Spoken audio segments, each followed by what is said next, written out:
Welcome to this week's edition of Outdoors Online, a weekly webcast produced by the North Dakota Game and Fish Department. I'm your host, Mike Anderson.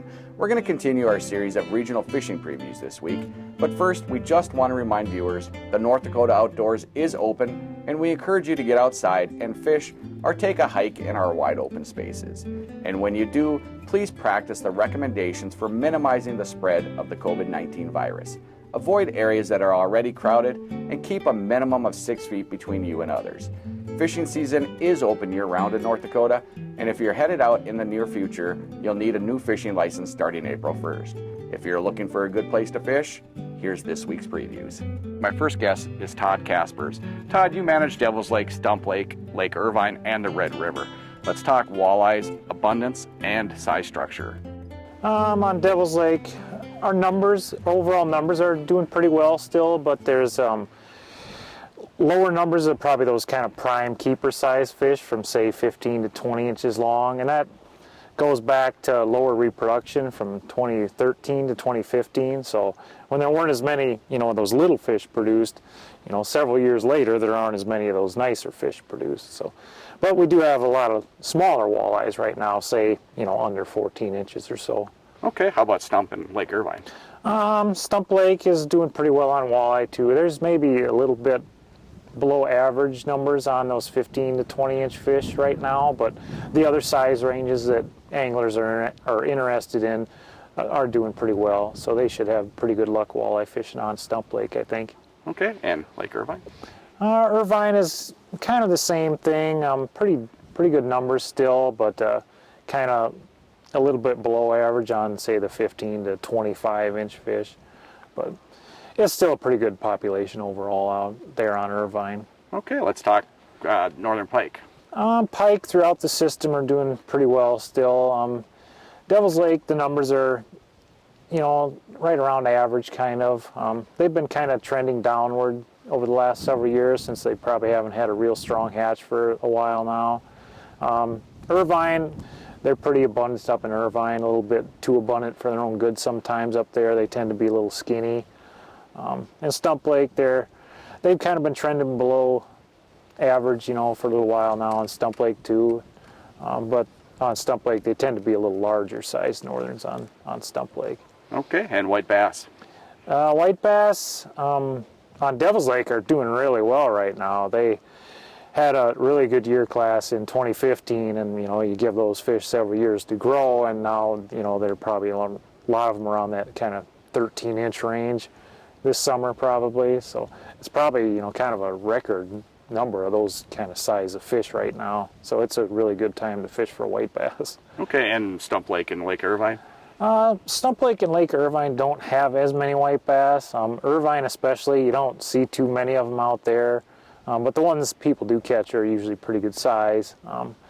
Stump Lake does have, a fair amount of white bass, but they're not near as prevalent as they are in Devil's Lake. Okay, let's move into your perch populations. On Devil's Lake, the perch are, a little below average right now. They haven't had real good reproduction since probably 2013 on a lake-wide basis, so that's kind of why the numbers on perch have been trending down. They just haven't had a real good, strong year class for a while.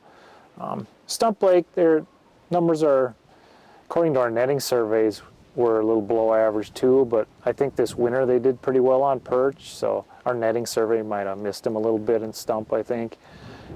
And Irvine is kind of the same thing. A lot of times up there, we don't see many perch up there, but the ones that anglers do catch tend to be pretty big.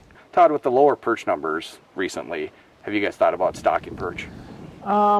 We have, and we've heard, anglers asking the same thing, basically. It's been tried in the past on lakes like Devil's Lake, and it wasn't very successful then.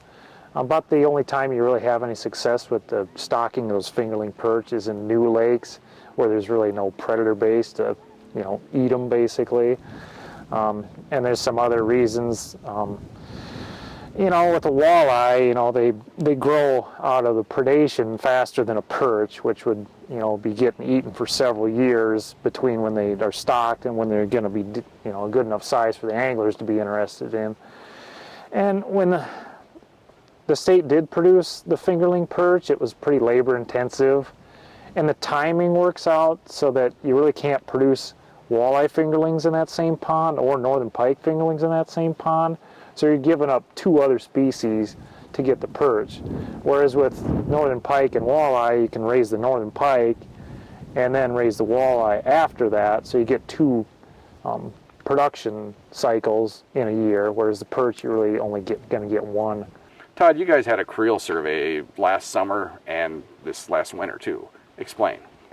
Yeah, on Devil's Lake and Stump Lake, we've had a creel survey, last summer and then this past winter, which is still kind of ongoing. But yeah, overall in the summer, it appeared that angler effort was down a little bit and walleye harvest was down a little bit, which was kind of expected. There weren't as many good prime keeper size fish out there this year, so it makes sense that they didn't harvest quite as many. And the winter survey, we're still in the process of working with all the data and whatnot on that. But I think it was a decent winter, especially for like perch on Stump Lake and walleye on Devil's Lake. I think anglers had pretty decent success, I think. Okay, let's move east. Let's move to the Red River. How's the catfish doing in the Red River? All catfish should be doing just fine. They're kind of the bread and butter game fish on the Red River, so they're the most important species to the fishery over there by and large. Kind of as a general rule, you get smaller catfish further south, which is upstream on the Red River. That's a little different compared to most North American rivers. And then as you move north or downstream, you tend to get larger channel catfish. And there's good trophy potential on the Red River always. You never know when you might catch a 20-pound plus channel cat. And they're a fun species to catch. Oh yeah, they put up a real good fight. Okay, what other fish species in the Red River? There's walleye, and they have a pretty good population over there too, and they have some trophy-sized fish in the Red River too as well. Okay, a lot of pike? Not a lot. Anglers catch a few, but they aren't a real prevalent species on the Red River. A lot of great information. Thanks, Todd. Thank you. Join me now is Northeast Fisheries District Supervisor Randy Hiltner. Randy, just like everywhere else in the state, your lakes were losing water a year ago. Last fall, last summer, we had a lot of moisture. How are things looking? We're full now. I mean, I had some really low lakes down in the Wells County area, big natural lakes, but they filled up nicely, and that could lead to a good perch hatch for one thing. Okay, and that also helps out with the lack of winter kill too, I'm assuming. Yeah, this winter we're going to have a lot fewer kills than last winter, maybe 5, and those are in waters that typically winter kill. Randy, let's move into your fish populations up in the Northeast. Let's start with walleyes first. Yeah, I've got some really nice walleye fisheries up in the Northeast. One of the newer ones is North Lake Washington, and that got a new boat ramp last August and a lot of use last summer, and it's in a nice scenic area because it's within a management area, and walleyes are running up to about 22 inches. Other ones would be Lake Cove, which is just down the road several miles from Lake Washington. There's bigger walleye in there. There's a fair number of fish over 6 pounds. And Red Willow Lake has a nice walleye population, and heading west out in Herdsfield Tuffy, there's a lot of eater walleyes in that lake. Okay, let's move into northern pike. Let's go north in the district this time. Like Turtle Mountains has some really nice northern lakes, pike lakes up there, and Lake Upsilon, Island Lake, Carpenter Lake, all very good pike fisheries. And of course, Red Willow Lake and all the lakes and reservoirs have good pike populations. Okay, and all this water in the landscape helps the northern pike reproduction as well. Right, they're kind of like perch in that they like high water and flooded vegetation to put their eggs on. Okay, let's move into panfish. How are perch populations? Well, currently the number of waters with big perches is down, and hopefully we get some of these hatches due to the higher water. Hommy Dam over in Inner Park River has some nice 9-inch perch. Bisbee Dam has some nice perch. But many of the waters have lots of perch, but maybe not the size you're looking for. Okay, and bluegills?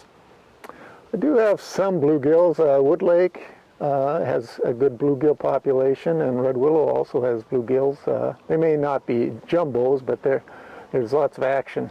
How about bass populations up in the Northeast? We don't have too many, in terms of smallmouth and largemouth bass lakes, but Wood Lake has a nice largemouth bass population. Okay, and right before this, Randy, we were talking about muskies up in the Northeast. Yeah, in recent years we begun stocking pure muskies in some of our lakes and reservoirs. Wood Lake, Red Willow Lake, and Whitman Dam have received pure muskies in recent years. And those fish are now, some are over 3 feet long and some are approaching 30 inches, so we've seen some return on those fish from anglers. They send in photos and then they release the fish, so it's been working fairly well, and it provides a trophy species for our anglers. Okay, and you have some trout lakes up in the Northeast too. Yeah, very few. We do stock trout in an urban fishery in Grand Forks at Ryan Pond. Hooker Lake has some bigger carryover trout up in the Turtle Mountains. And some of those community ponds, they're great places to take somebody who's never fished. Yeah, because they've got fishing piers, and in some cases they'll provide equipment, and there may be bluegill in with the trout, so there's fishing all summer long in a lot of these places. Randy, how are the crappie lakes up here? I do have several water bodies with crappie. Whitman Dam, Hommy Dam, and Larimore Dam all have some pretty good crappie populations in those. Hommy probably is the best for numbers. A lot of great information, Randy. Thank you. You're welcome. Remember, starting April 1st, you need a new fishing license. And to find out all the rules and regulations, pick up a North Dakota 2020 to 2022 fishing guide. You can also view those regulations on the Game and Fish Department's website at gf.nd.gov. For Randy Hiltner, Todd Kaspers, and the rest of the staff here at the Game and Fish Department, thanks for joining us for this week's Outdoors Online. We'll see you again next week.